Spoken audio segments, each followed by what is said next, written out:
আল্লাহু আকবার। মুহাম্মদ রাসূলুল্লাহ সাল্লাল্লাহু আলাইহি ওয়াসাল্লাম তিনি নিজে কাঁদেন, হাসান কাঁদেন, হুসাইন কাঁদেন, আলীও কাঁদেন, ফাতেমাও কাঁদেন। আজরাইল বলে তিনি আজরাইলও কান্দা শুরু করেছেন। আমি পৃথিবীতে বহু মানুষের রূহ নিয়েছি, প্রাণ নিয়েছি, কিন্তু আমি মালাকুল মউত কোনোদিন কাঁদিনি। এখন আওলাদ রাসূলের অবস্থা দেখে যখন আজরাইলও কাঁদতেছেন, আল্লাহর প্রিয় নবী সাল্লাল্লাহু আলাইহি ওয়াসাল্লাম মা ফাতেমাকে ডাক দিলেন, হে আমার মেয়ে, তোমাকে আমি কত আদর করেছি, তোমার কোনো কথা আছে কিনা?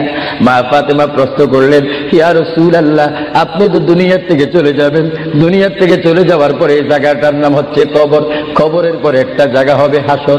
এই হাসরের ময়দানে কোটি কোটি উম্মত, মা ব্যতীত, বাবা ব্যতীত, আত্মীয় স্বজন ব্যতীত অসহায় হয়ে মানুষ নফসি নফসি করবে, মানুষ নিজের ঘামে নিজেরা সাঁতার কাটবে। ইয়া রাসূলুল্লাহ, ওই বিশাল 12 সূর্যের